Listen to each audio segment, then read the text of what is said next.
para mas maintindihan natin itong pangyayari sa budget 2025 kung saan nalaman natin na pinagloloko pala tayo, no?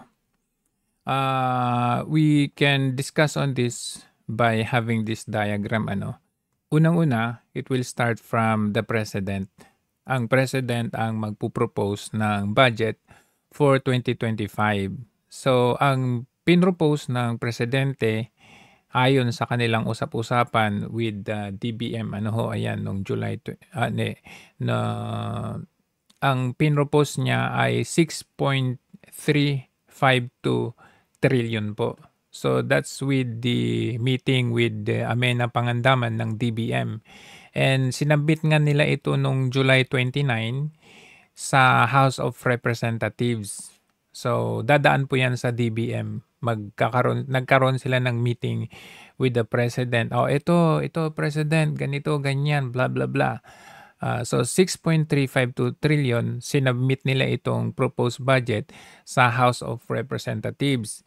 Ngayon, sa House of Representatives, magkakaroon naman sila ng schedule ng hearing. So first reading, alright, pag-uusapan nila yan, ito, blah blah blah, ito ibubulsa natin, parang ganon. Tapos second reading and third and final reading na noong September 25, 2025.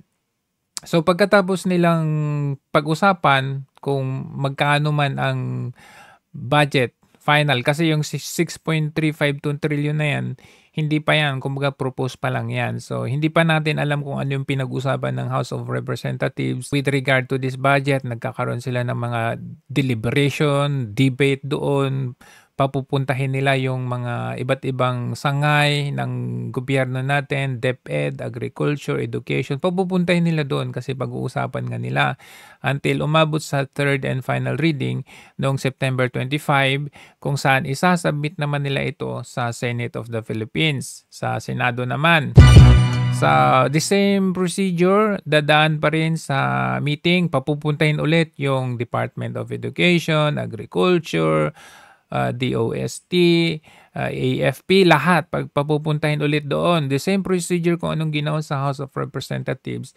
First reading, second reading, okay, third and final reading noong November 26, 2024. Sorry, ito correction ko lang, ito pala ay 2024 pala ito, yan, hindi po yan 2025. So, last third and final reading noong November 26 sa Senate of the Philippines, ibig sabihin, ang tawag po kasi dyan dito sa House ay GAB. Okay? GAB 2025. Both po yan. GAB po ang tawag dyan. Okay? So, sa President, NEP ang tawag. Sa House at saka sa Senate, GAB po ang tawag dyan. So, General's Appropriations Bill. Ibig sabihin, bill ang tawag dyan kasi nasa House siya, bill, gumagawa sila ng bill. Yung proposed budget, ginagawa nilang bill sa House at saka sa Senate. So, GAB ang tawag dyan. GAB 2025. And then, pagkatapos niyan, noong November 26, kung magkaiba, kung ano man ang pinag-usapan dito sa House at pinag-usapan sa Senate, maaaring magkaiba sila, may discrepancies, magkaiba yung budget na naaprubahan ng both houses. Halimbawa, may difference na 50 billion or 30 billion. Ngayon, mag-uusap naman sila through this bicameral committee, which is nangyari noong December 11. Ang hindi natin sure dyan is kung papaano yung choosing ng mga members dyan kasi 12 na senators and 12 na House. Yan yung compose niyan sa BICAM. And magkakaroon sila ng 12 so 24 na committee dyan sa bicameral. Kasama naman dyan sila Senator Bato, Senator Bongo, yan, Senator Amy. Yung mga basically na hindi pumirma, kasama din naman dyan. Yung si Senator Bongo, I think hindi siya umattend. So dito sa bicameral committee, as you can see, yung BICAM report dito lalabas yan, dito nila gagawin yan. Ang problema, nagtataka sila, Senator Amy, kasi wala daw siyang kopya or wala silang kopya. And as you can see, meron ding Congress na nagrereklamo, no, na wala daw silang kopya at hindi daw nila nakikita talaga yung ano, yung iba walang kopya, walang malinaw na kopya kaya hindi daw nila alam. But with Congressman Ungab, meron siyang kopya which is ang sabi niya dun is 222 pages lahat yun kaya niya ni-review. So it includes dito sa bicameral committee yung report nga nila which is 222 pages. It includes doon yung mga blanco-blanco, yung mga blanco-blanco na portion ng budget doon na itong amount na ito papalitan to into this amount pero blanco naman kung anong amount. Dito sa bicameral committee stage na ito, dito na magkakaroon ng pirmahan. Ayan, ira-ratify po kasi nila yan. Ibig sabihin, pipirmahan nila both houses, Senate and the House. Sila po yung pipirma dyan, yung mga 12 senators and 12 houses. Dyan sila pipirma. Ang question doon is, kung dito sa bicameral committee na ito bang mga senators na involved dyan sa nagpirma, yung mga pumirma, we are talking about doon sa mga pumirma,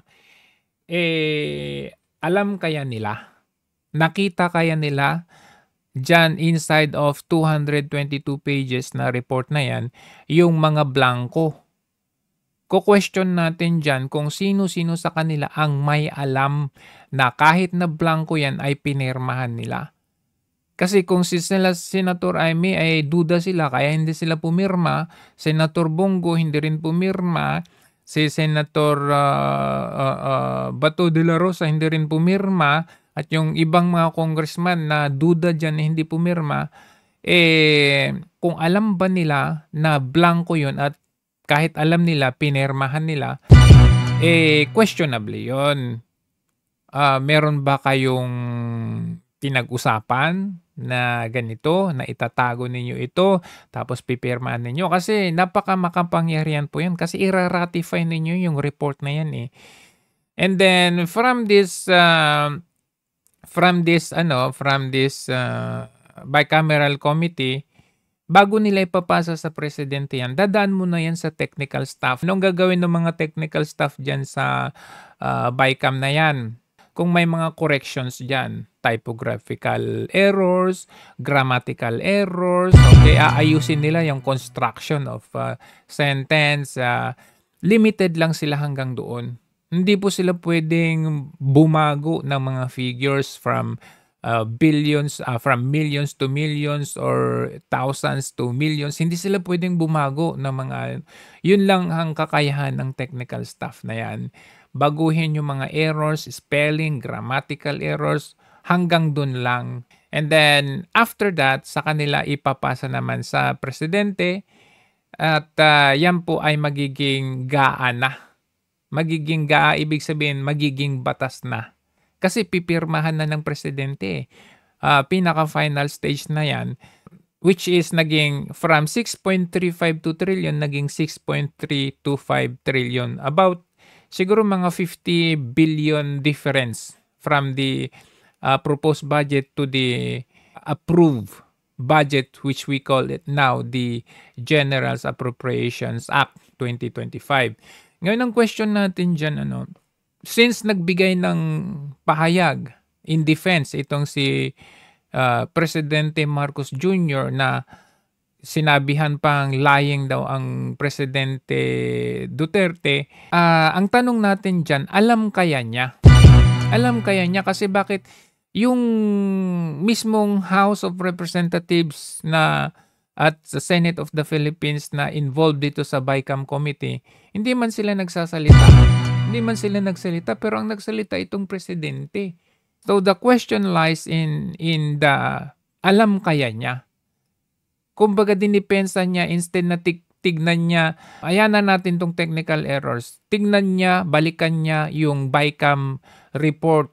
Kasi BICAM report ang minention ni Kong Ungab, amplified by President Duterte, BICAM report yung sinasabing bakante, blanco, at hindi yung GAA na kanyang pinirmahan. Summarize natin, i-conclude natin, it starts with President, which is National Expenditure Program 2025. Ang kanyang pinropose ay 6.352 trillion. Ngayon, dadaan sa DBM yan, pinag-usapan ng DBM at ng Presidente yan. Noong July 29, sinabit na nila sa House of Representatives. Ayan, House of Representatives, dadaan ng first reading, second reading, and third and final reading. Noong September 25, ayan, which we call it GAB, bill po kasi yan, General's Appropriation Bill, sinambit na nila noong September 25 sa House naman, sa kanilang counterpart. Same thing, first reading, second reading, third reading, also we call it GAB, version ng Senate naman yan. Noong November 26, natapos na nila yan, and syempre may mga pagkakaiba kasi yan yung House at saka Senate. Pag-uusapan na nila, magkaroon na sila ng understanding na pag-uusap sa bicameral committee. How they chose kung sino yung nasa committee na yan, kasi 12 senators, 12 House, nagkaroon na sila ng committee report noong December 11. Ibig sabihin, ni-ratify nila yan, pinirmahan nila yan. May mga members dyan na pumirma, merong hindi pumirma. And then after that, syempre, isasubmit na nila yan sa technical staff nila for corrections of errors, grammatical errors, typographical errors, pero hindi sila pwedeng mag-fill up doon sa binlangkuhan dito sa BICAM committee. Hindi sila pwedeng magpalit ng mga figures na ratify na nung BICAM committee. So ngayon, dahil questionably may mga bakante, may mga blanco dito sa BICAM committee report, kinailangan nilang magkaroon ng secret meeting. Dito sa secret meeting nito, dito nila fill upan yung mga blankong-blanko na yon. Alright? Ngayon, the question there is, dahil itong si Presidente Marcos masyadong todo tanggol na yung uutal-utal at nanginginig-nginig pa siya nung siya ay in-interview ng media, ang question natin, kasama ka ba doon sa secret meeting? Kasi nga, December 11, ang pag-ratify ng BICAM committee, December 20, supposed to be, pipirmahan mo na yan, pero na-move siya ng December 30. Nakita naman namin na nagkaroon kayo ng meeting with those buhayas. So, ang question namin, yung House hindi pa nagsalita, yung Senate hindi pa nagsalita, pero ikaw todo tanggol. So, the question lie there is, kasama ka ba dito sa secret meeting kung saan nagkaroon ng fill in the blanks dito sa blanco dito sa BICAM committee report? So that is the very big question. So finally, dito sa Presidente noong December 30, pinirma na niya itong GAA, which we call it the General's Appropriations Act, na siya na yung nag-stamp kumbaga into batas na, naging batas na yung 6.35325 trillion about differential of maybe siguro 50 billion dito sa propose niya nung sa NEP 2025. So the question there lies na sa Presidente kasi mangingiyak-iyak siya sa pagtatanggol-tanggol diba? Sasabihin pang lying ang Presidente Duterte when in fact we were talking about the bicameral committee na may mga blanco-blanco at hindi yung GAA na pinirmahan niya. Kasi syempre, nagkaroon ng secret meetings, di ba? So ngayon, tatanungin natin ang Presidente ngayon, kasama ka ba doon? Ikaw ba yung nasa likod nito? Yun ang tinatanong namin, ang tanong ng taong bayan.